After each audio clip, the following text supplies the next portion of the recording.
परिवार से मिला, सुनिए अग्निवीर के परिवार से मिला। छोटा सा घर था, छोटा सा घर था।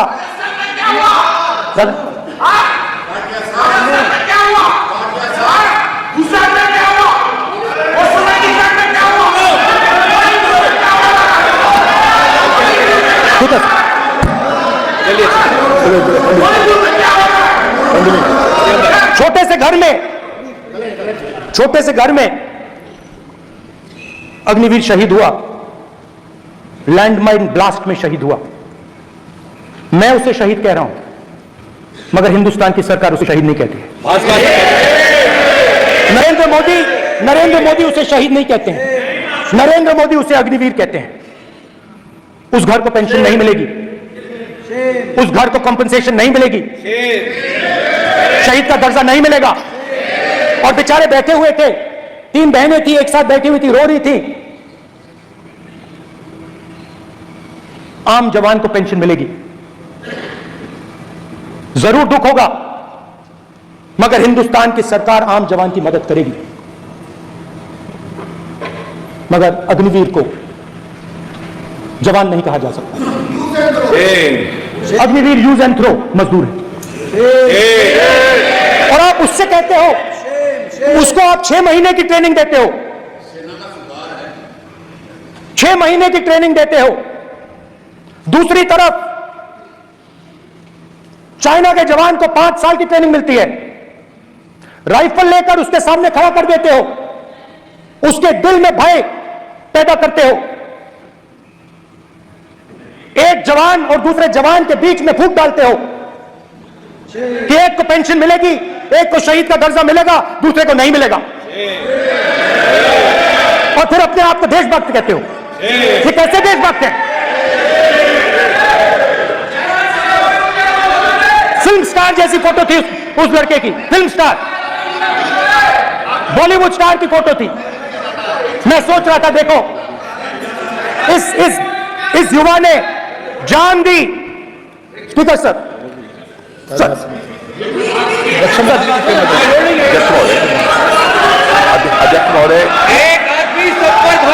अध्यक्ष महोदय, मैं से अनुरोध करना चाहूंगा, गलत बयानी करके सदन को गुमराह करने की कोशिश। गलत नहीं है सर, गलत नहीं है सर, देना चाहता हूं कि गलत नहीं है सर, दौरान अथवा सेवाओं की सुरक्षा के दौरान यदि हमारा कोई अग्निवीर का जवान शहीद होता है तो उसके 1 करोड़ रुपए की धनराशि सहायता के रूप में उसके परिवार को मुहैया कराई जाती है। इस प्रकार की गलत बयानी से सदन को गुमराह करने की कोशिश नहीं की जानी चाहिए। संसद में अध्यक्ष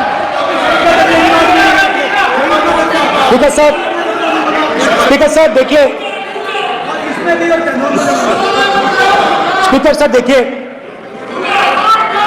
राजनाथ सिंह जी की एक राय है, मेरी एक राय है। सच्चाई अग्निवीरों को मालूम है, हमें बोलने की जरूरत नहीं है। अग्निवीर को किस चीज का सामना करना पड़ता है, शहीद का दर्जा मिलता है या नहीं मिलता है, कॉम्पनसेशन मिलता है नहीं मिलता है, पेंशन मिलती है नहीं मिलती है, वो उसको मालूम है। पॉइंट ऑफ ऑर्डर है मान्यवर। अब सदन के सामने 2 स्टेटमेंट हुए, एक हुआ विपक्ष के नेता का, दूसरा हुआ माननीय राजनाथ सिंह जी का, रक्षा मंत्री जी का। ये कहते हैं कि 1 करोड़ रुपया नहीं मिलता है। श्री राजनाथ सिंह ने अधिकृत रूप से कहा कि मारे जाने वाले अग्निवीर को जो शहीद होता है उसको 1 करोड़ रुपया मिलता है। उनको फैक्चुअल पोजीशन सदन पर रखनी चाहिए मान्यवर। ये सदन झूठ बोलने की जगह नहीं है मान्यवर, यह सच बोलना चाहिए।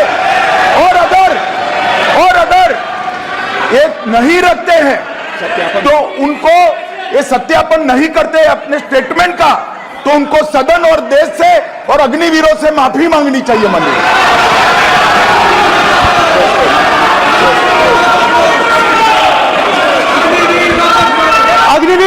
अग्निवीर की सच्चाई मैंने फ्लोर ऑफ द हाउस पर रखी है,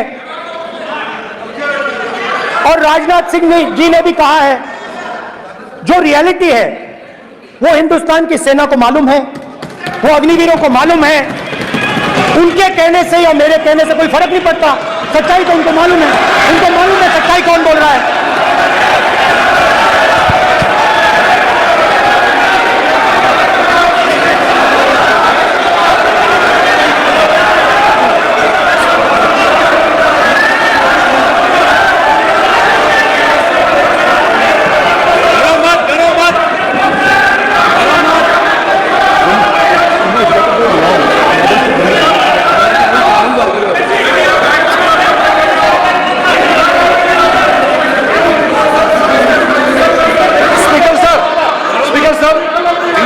डरो मत। मेरा छोटा सा अनुरोध है, क्योंकि सर ये विषय गंभीर है और अभी माननीय गृह मंत्री जी ने जो बात रखे हैं कि 2 स्टेटमेंट जो रक्षा मंत्री जी ने बताया सदन को और माननीय विपक्ष के नेता राहुल गांधी जी ने जो स्टेटमेंट रखा है, इसमें इन्होंने जो कहा है कि रक्षा मंत्री बोलने से क्या फर्क पड़ता है, इतना हल्का फुल्का कैसे स्टेटमेंट दे सकता है लीडर ऑफ ऑपोजिशन।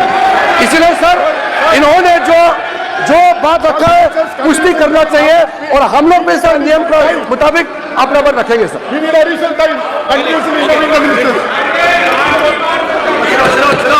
और स्पीकर सर और स्पीकर सर, देश की सेना जानती है, पूरा देश जानता है कि अग्निवीर स्कीम सेना का स्कीम नहीं है, पीएमओ का स्कीम है।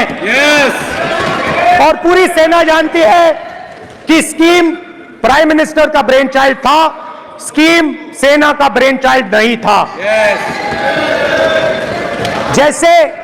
जैसे नोटबंदी की गई वैसे ही आर्बिट्री तरीके से। अध्यक्ष महोदय, अध्यक्ष महोदय,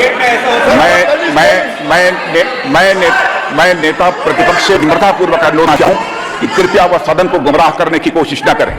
अग्निवीर योजना के संबंध में बहुत सारे लोगों से 158 ऑर्गेनाइजेशन के साथ सीधा संवाद स्थापित हुआ है, उनके सुझाव लिए गए हैं, तब यह अग्निवीर योजना लाई गई है और बहुत सोच समझकर यह योजना लाई गई है। और मैं यह भी स्पष्ट कर देना चाहता हूं, इस प्रकार की योजनाएं दुनिया के कई देशों में है, यूएस में है, यूके में है, वहां पर किसी को कोई किसी प्रकार की आपत्ति नहीं है।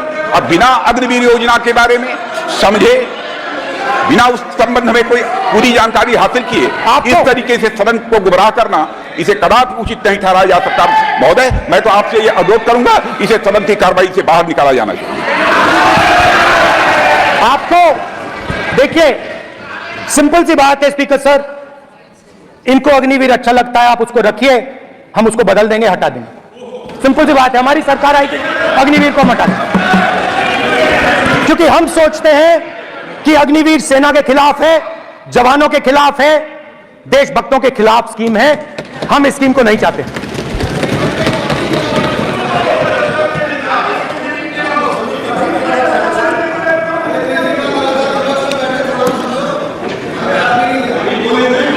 पहली बार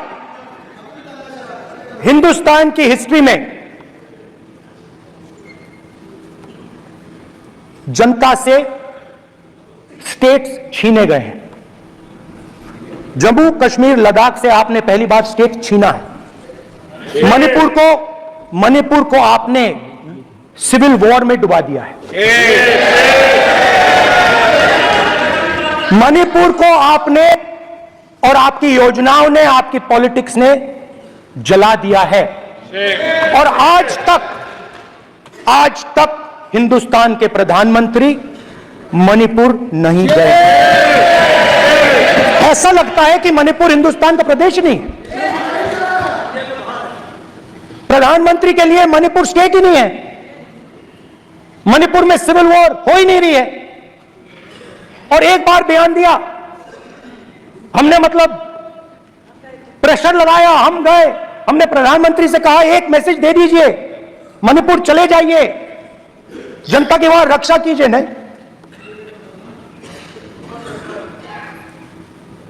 मैं वहां गया, कुकीज और मेइते से दोनों से मिला। इसको अभी आंसर नहीं देंगे? आज तक नहीं, आंसर नहीं मिलेगा, मिल नहीं सकता। मणिपुर इनके लिए हिंदुस्तान का प्रदेश ही नहीं है। मणिपुर है ही नहीं, मणिपुर है ही नहीं, ना होम मिनिस्टर के लिए ना प्रधानमंत्री के लिए, है ही नहीं, एग्जिस्ट नहीं करता, वो है ही नहीं। ना प्रधानमंत्री जाएंगे बोलेंगे कुछ नहीं, जैसे कुछ नहीं हुआ वहां पे। मैं रिलीफ कैंप में गया, एक औरत कांपती हुई रोती हुई मुझे कहती है कि मैंने अपनी आंखों के सामने, हाँ मैं औरतों की बात कर सकता हूं, एक भाई मैं कर सकता हूं, एक भाई कर्तव्य निभा रहा है। आप अपने संगठन में महिलाओं को नहीं डालते हो, मगर मैं औरतों की बात कर सकता हूं।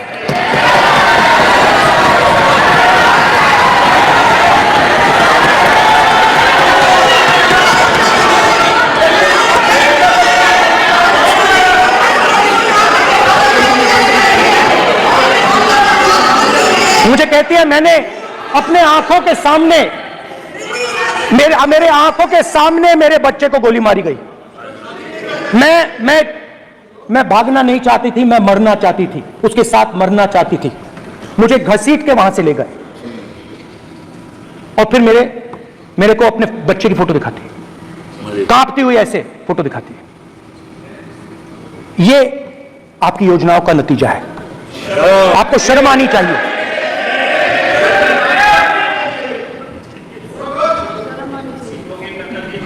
एक दिन प्रधानमंत्री 8 बजे कहते हैं, पता नहीं फाइन ट्यूनिंग हो गई भगवान के साथ, डायरेक्ट मैसेज भगवान सर ने बोला है, सर प्रधानमंत्री ने ये बोला है, ये मैं नहीं बोल रहा हूं, प्रधानमंत्री ने बोला है कि मेरा डायरेक्ट कनेक्शन है भगवान के साथ। मैंने नहीं बोला, मैंने नहीं बोला। सोशल मीडिया चीफ भगवान जगन्नाथ। एक मिनट प्लीज, एक मिनट मान्य राहुल गांधी जी, एक मिनट मान्य सुरेश, एक मिनट प्लीज, एक मिनट रविशंकर जी प्लीज, एक मिनट। माननीय सदस्यगण, आप वरिष्ठ नेता हैं, सदन के नेता होते माननीय प्रधानमंत्री जी, और हम सबको माननीय प्रधानमंत्री जी का सम्मान करना चाहिए। ये सदन में हमेशा उच्च कोटि की परंपरा मर्यादा रही है। सर अगर आपको स्पीकर सर, मैं पुरानी पार्टी है।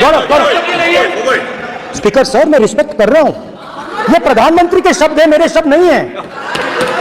ये प्रधानमंत्री जी ने कहा है, पब्लिक में मीडिया को कहा है कि मैं बायोलॉजिकल नहीं हूं, मेरा डायरेक्ट कनेक्शन भगवान के साथ है। मैं नहीं बोल रहा हूं, प्रधानमंत्री मोदी जी ने बोला है।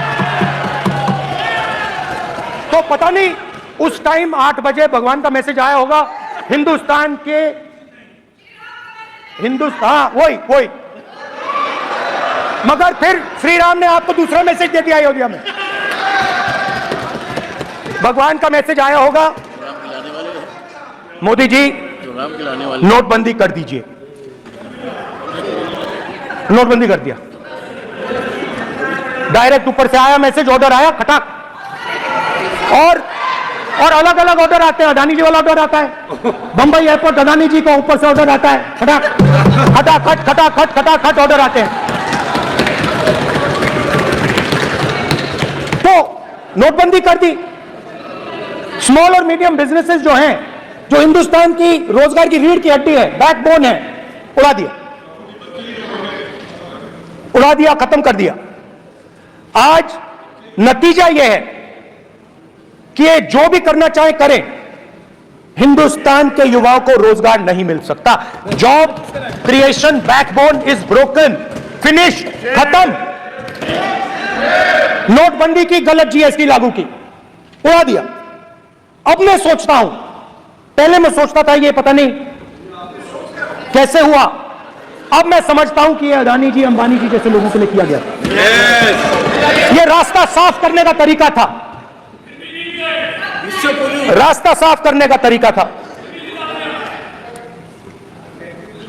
इनकम टैक्स डिपार्टमेंट के पीछे पड़ा रहता है, जीएसटी, डिमोनेटाइजेशन, 24 घंटा उनको तंग करते हैं, उनके कैश फ्लो को रिस्ट्रिक्ट करने की कोशिश करते हैं, कैश फ्लो को क्रश करने की कोशिश करते हैं कि वो परे हट जाएं और अरबपति उनकी जगह ले लें। आप किसी भी छोटे व्यापारी से पूछ लो, किसी भी स्मॉल मीडियम बिजनेस ओनर से पूछ लो, आपको बता देगा। गुजरात में मैं गया, टेक्सटाइल ओनर्स के साथ मेरी बात हुई, मैंने उनसे पूछा नोटबंदी क्यों हुई, जीएसटी क्यों हुई, साफ बोला अरबपतियों की मदद करने के लिए जीएसटी और नोटबंदी की गई है। नरेंद्र मोदी जी अरबपतियों के लिए काम करते हैं, सीधी सी बात। मैं जाता रहता हूं और आपको गुजरात में हराएंगे इस बार। आप लिख के ले लो, आपको ऑपोजिशन इंडिया गठबंधन गुजरात में हराने जा रहा है।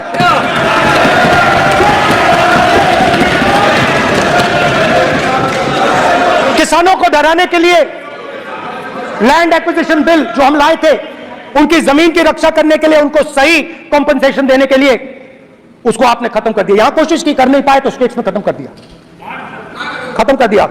हर स्टेट में आपने खत्म कर दिया है। अगर आप जानते नहीं हो, चेक कर लो। हर स्टेट में, हर स्टेट में, हर भाजपा की स्टेट में खत्म कर दिया। सर,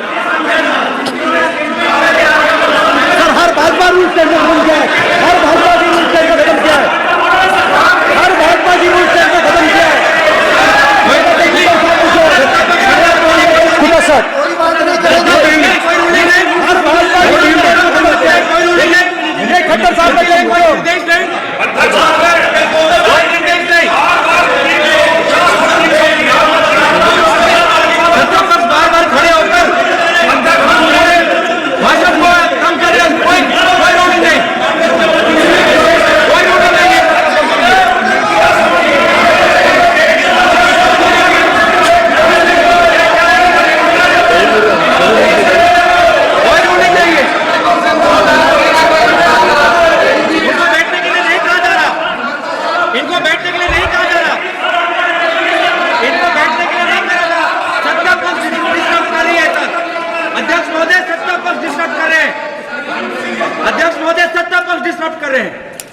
किसानों को ये देखिए सर, जिस बीजेपी आप किताब लेके क्यों खड़े हो? कानून बना चाहते हो?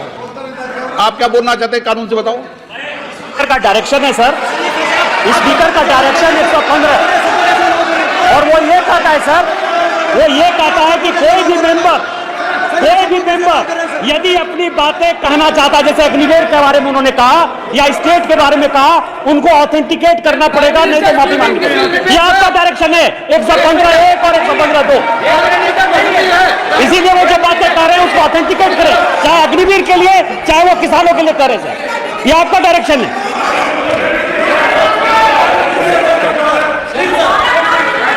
तो किसानों को जो हमने लैंड एक्विजिशन बिल तैयार किया था, सही मुआवजा दिलाने के लिए, उसको आपने रद्द किया।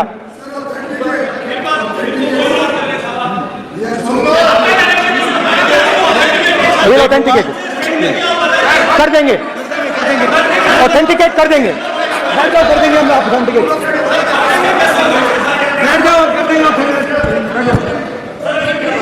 उसके बाद किसानों को डराने के लिए, याद रखिए, शिव जी कहते हैं डरो मत, डराओ मत। किसानों को डराने के लिए आप 3 नए कानून लाए।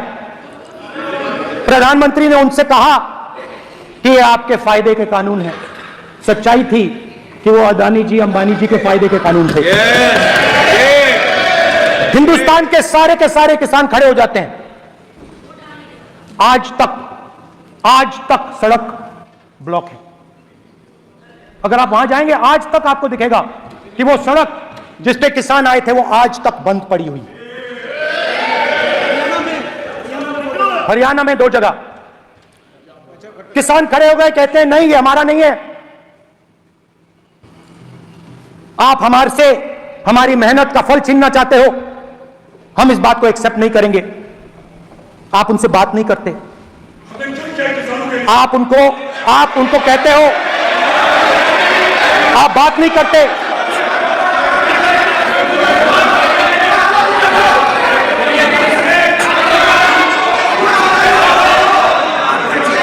आप बात नहीं करते, आप गले नहीं लगते, आप उन्हें आतंकवादी कहते हो। आप कहते हो ये सब आतंकवादी हैं। झूठ नहीं है, झूठ नहीं है, सच है, सच है। मान्यवर, मैं समझ रहा हूं कि विपक्ष के नेता नाते पहली बार बोल रहे हैं, मगर नियमों के पुस्तक के बाहर वो नहीं जा सकते। ये स्टेटमेंट करे कि हम कहते हैं कि किसान आतंकवादी, तो कैसे सदन में चल सकता है? मान्यवर, आप एक तरफा नियमों के ऊपर जाकर उनको रियायत दे रहे हो। मान्यवर, हमें संरक्षित करिए, ऐसे नहीं चलता। 700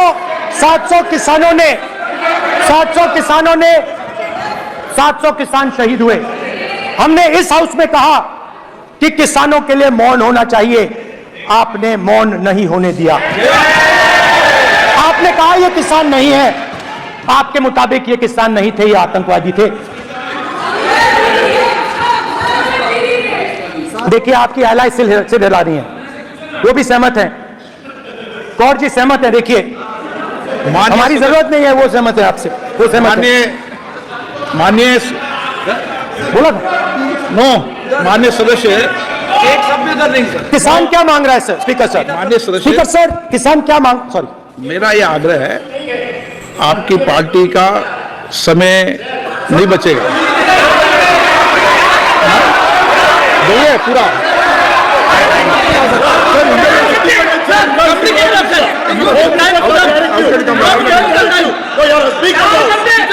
आप नहीं बोलेंगे, नहीं बोलेंगे आप तो सर। और स्पीकर सर, आप तो किताब स्पीकर सर, किसानों ने मांगा क्या? स्पीकर सर, किसानों ने मांगा क्या? स्पीकर ने सिर्फ किसानों ने सिर्फ यह कहा कि अगर 16 लाख करोड़ रुपए अरबपतियों का कर्जा माफ हो सकता है तो हमारा भी थोड़ा सा कर दीजिए। किसान ने यह कहा कि हर प्रोडक्ट के लिए सही प्राइस मिलती है, हमें भी एमएसपी दे दीजिए। और आप लोगों ने कहा किसान का कर्जा माफ नहीं होगा और एमएसपी नहीं मिलेगी।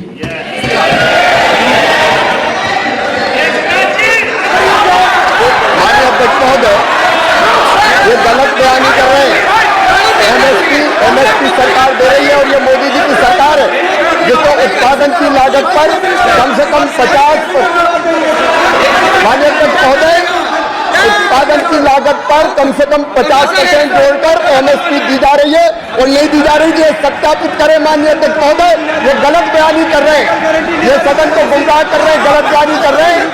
आज भी एमएसपी पर खरीद जारी है और अभी लीगल गारंटी, एमएसपी के लीगल गारंटी, ये बताए जब इनकी सरकार थी तब एमएसपी कितनी, तब एमएसपी कितनी मिलती थी और उस समय खरीद कितनी होती थी माननीय अध्यक्ष, उस समय खरीद कितनी होती थी? आज भी एमएसपी पर खरीद जारी है माननीय अध्यक्ष महोदय, ये गलत बयानी कर रहे हैं। ये सत्यापित करें इसको कि एमएसपी पर खरीद नहीं हो रही, ये सत्यापित करें माननीय अध्यक्ष महोदय, ये गलत बयानी दी जा रही है।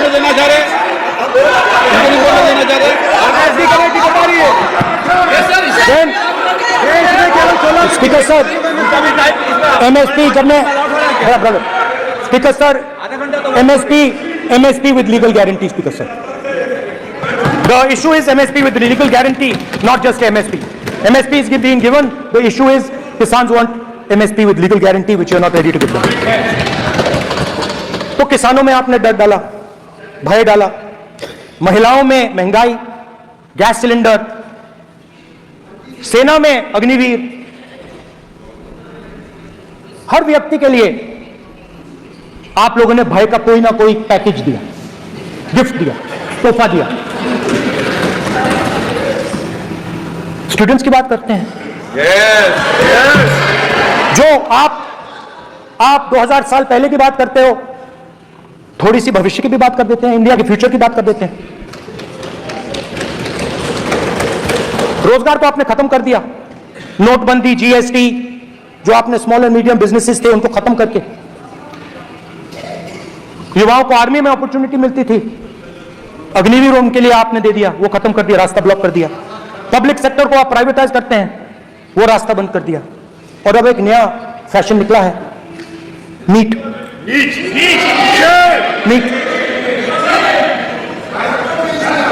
प्रोफेशनल एग्जाम्स को आपने कमर्शियल एग्जाम्स में बदल दिया है। NEET is not a professional exam, NEET is a commercial exam. NEET में एक स्टूडेंट टॉपर हो सकता है, एक्सीलेंट स्टूडेंट हो सकता है, मगर अगर आप उसके पास पैसा नहीं है मेडिकल कॉलेज में नहीं जा सकता। सिंपल सी बात। नीट का पास मार्क 22% है। वो पूरा का पूरा exam, sir education minister allowed, पूरा का पूरा एग्जाम अमीर बच्चों के लिए बनाया गया है। कोटा में पूरे के पूरे एग्जाम को आपने सेंट्रलाइज किया। हजारों करोड़ रुपए बन रहे हैं, हजारों करोड़ रुपए बन रहे हैं, और कमर्शियल पेपर जो आपने बना रखे हैं, कमर्शियल एग्जाम्स, 7 साल में 70 बार पेपर लीक। प्रेसिडेंट्स एड्रेस में ना नीट की बात होगी, ना अग्निवीर की बात होगी, ये बातें नहीं होंगी। और हमने कहा, हम स्पीकर सर, हमने कहा कि एक दिन का डिस्कशन अलाउ कर दीजिए। हम आपके साथ खड़े होकर इसको रिजॉल्व करना चाहते हैं। इंस्टीट्यूशनल फेलियर है, हम आपकी मदद करना चाहते हैं, रिजॉल्व करना चाहते हैं। सरकार कहती है नहीं, डिस्कशन नहीं होगा, भविष्य का डिस्कशन हो ही नहीं सकता। तो ये हालत है, जहां भी ये देखते हैं ये सोचते हैं कि भाई भय कैसे पैदा करें, माइनॉरिटीज को डराते हैं। नहीं, कांग्रेस नहीं डरती आपसे, आप कांग्रेस से डरते हो।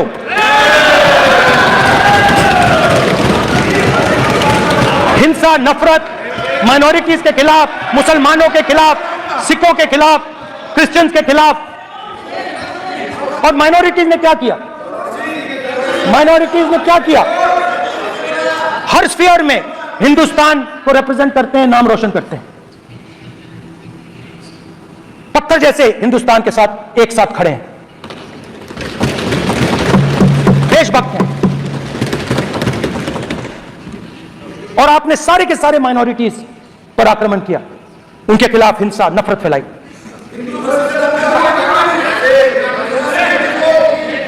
तो शिव जी कहते हैं, सर देखिए मेरा वो हटा दिया आपने सर, वो देखिए सर हटा दिया, कैमरा से हटा दिया। चेहरा देख, सर देखिए, देखिए वापस आ गया सर, हटाओ सदस्य। एक मिनट देखिए सर, आप एक मिनट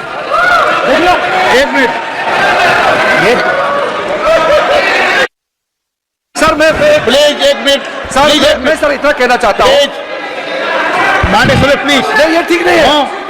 नो, मैं एक मिनट माननीय, एक मिनट प्लीज, एक minute.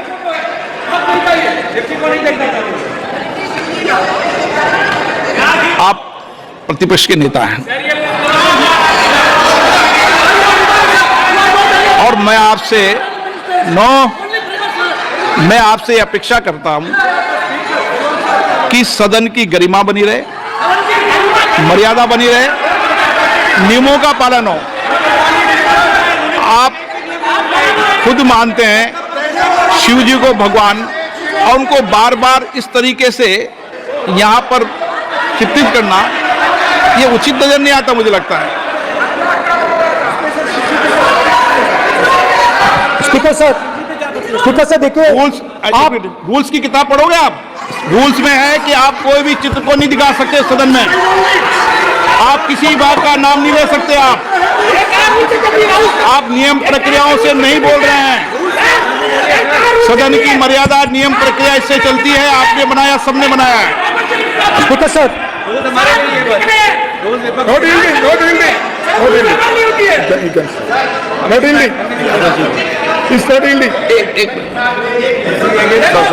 Speaker sir, this is not right.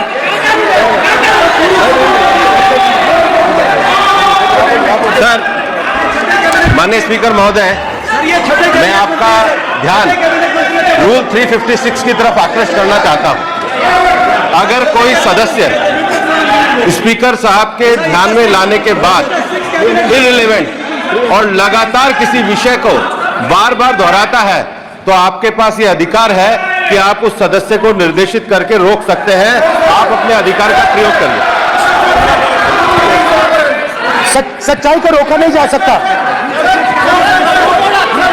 आप बोल ये इविडेंट बोलो, रूल्स बोलो। अच्छा, इनको रूल्स पे करने दो। आप बोलो इविडेंट जी, रूल में नहीं है, अब रूल में नहीं है, 349 में है। कोई चित्र दिखा सकते हैं? चलिए बताइए। 349 हाँ सुनिए, सुनाओ आप इनको। सर 3492 फिर आपकी भी While House is sitting, a member shall not rules पे interrupt चलने की any चर्चा हो member while speaking by disorderly expression or noises or any other disorderly manner. Rule number Sir, बोलो in the पहले। same way, sir, Rule number बोलो। sir, 349 2, sir, while the House is in sitting, 2 shall not interrupt any member while speaking by disorderly expression or noises or any other disorderly manner. Sir, you, the honorable minister, you continuously disturb the House. Intervening the speech. Sir, continuously. Sir, shall maintain silence when not speaking in the House. 9, 349, 2 and 9. Very clear, sir. एक minute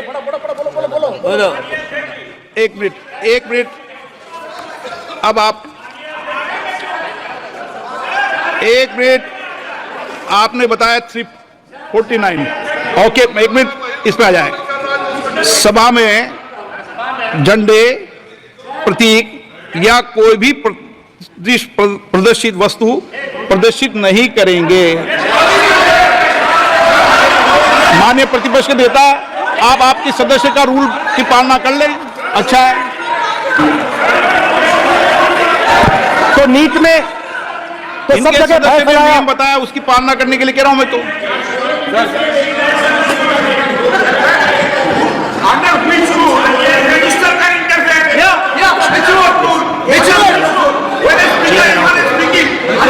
Almost all ministers intervene.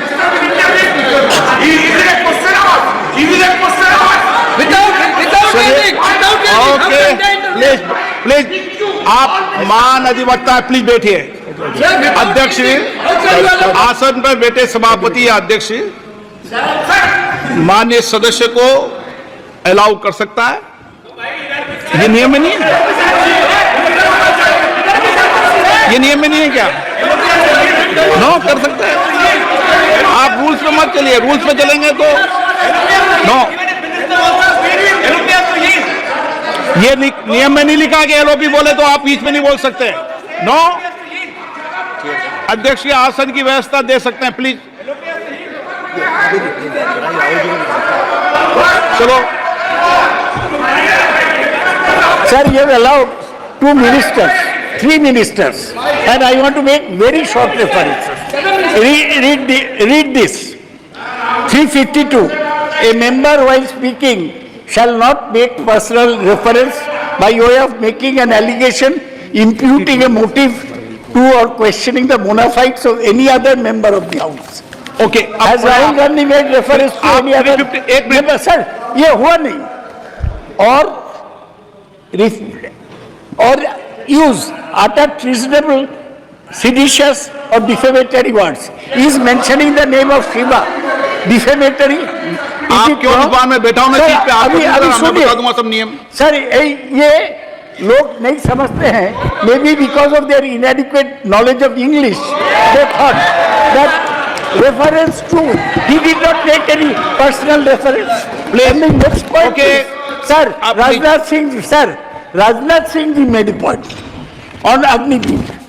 There is a method to correct any wrong statement made in the House.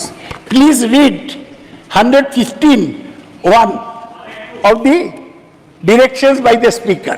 It says, a member wishing to point out any mistake or inaccuracy in a statement made by a minister or any other member shall, before referring the matter in the House, write to the Speaker pointing out the particulars of the mistake or inaccuracy and seek the permission of the Speaker to raise the matter. Has Rajnath Singh written to you? Has he written? No. He has not written. All these ministers. Shivraj Singh Chouhan sir इतने दिन बाद लोकसभा में अभी आप सुनिए। खड़ा होके बोलने लगे माननीय ये मजाक सदस्य की जगह है क्या ये लोग मेरे पास है सर। पॉइंट आउट मिस्टेक और on MSP he made a statement नहीं। व्हाट राइट ही हैज आप एक मिनट प्लीज आपने 352 का हवाला दिया 352 के अंदर स्पष्ट रूप से लिखा है कोई भी तथ्य ऐसे कभी भी नहीं बोले जाएंगे जो इस सदस्य का सदस्य नहीं, सदन का सदस्य नहीं है। मैं अपेक्षा करूंगा कि प्रतिपक्ष के नेता इन नियम प्रक्रियाओं की पालना करें। और दूसरा विषय जो माननीय सदस्य ने कहा है, 102 के अंदर ही सदन में सभापति या अध्यक्ष किसी भी माननीय सदस्य को बोलने की इजाजत दे सकता है नियम प्रक्रिया के तहत।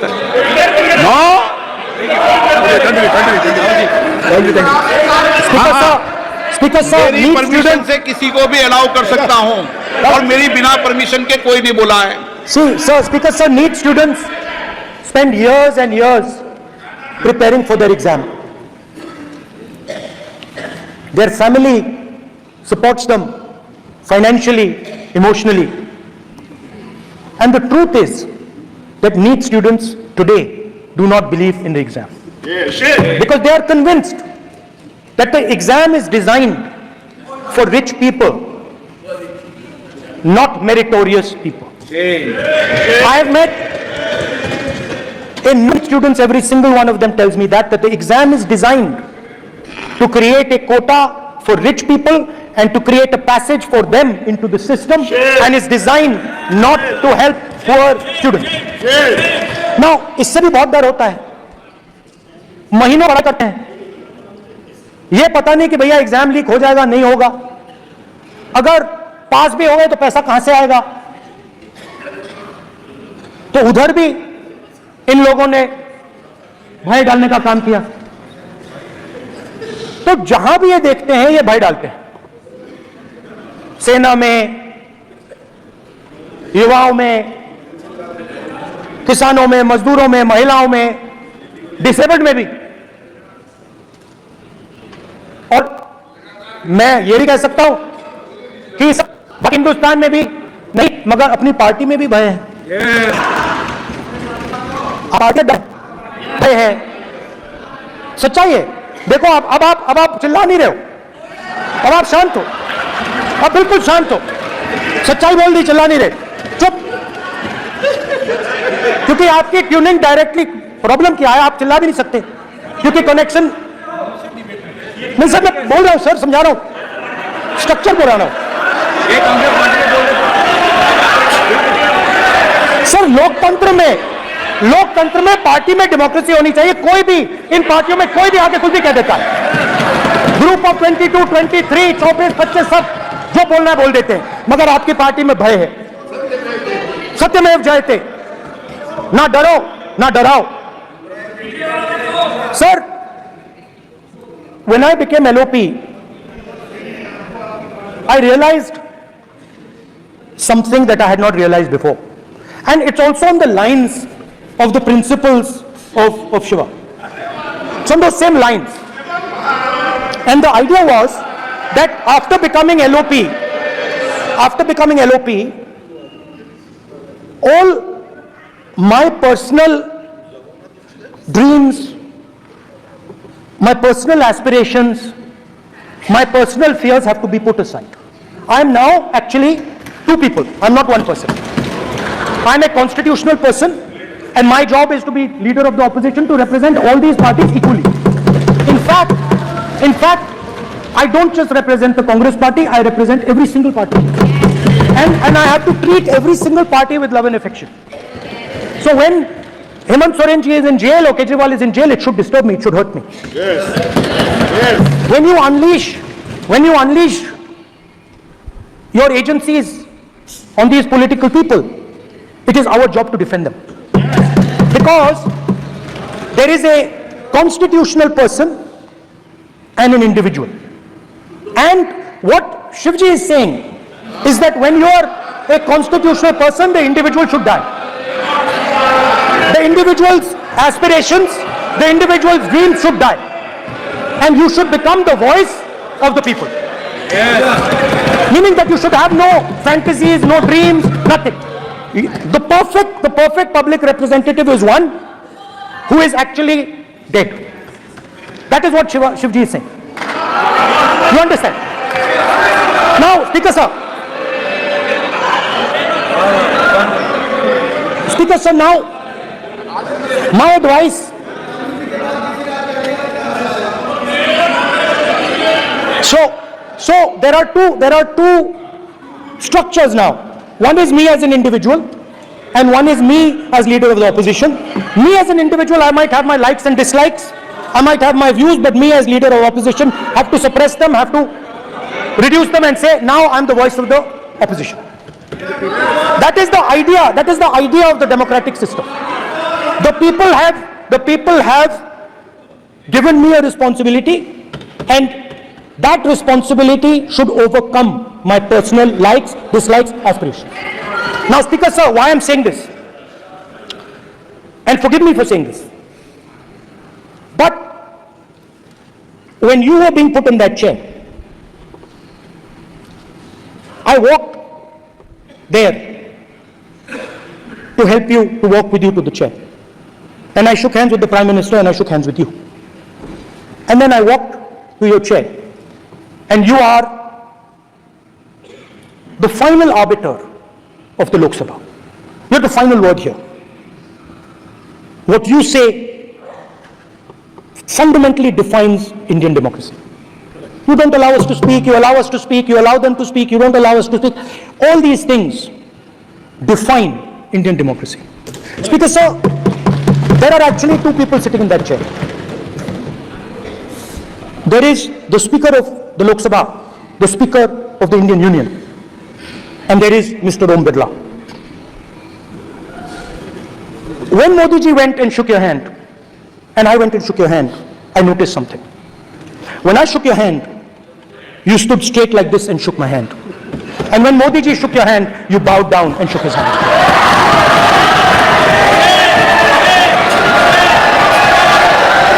ये आसन के सामने आरोप है, ये चेयर के सामने आरोप कर रहे हैं माननीय। Now with all respect, sir,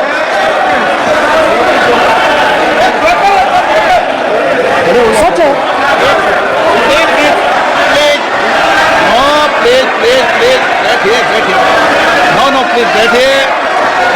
बैठिए प्लीज, प्लीज बैठिए, एक minute please, please, okay please.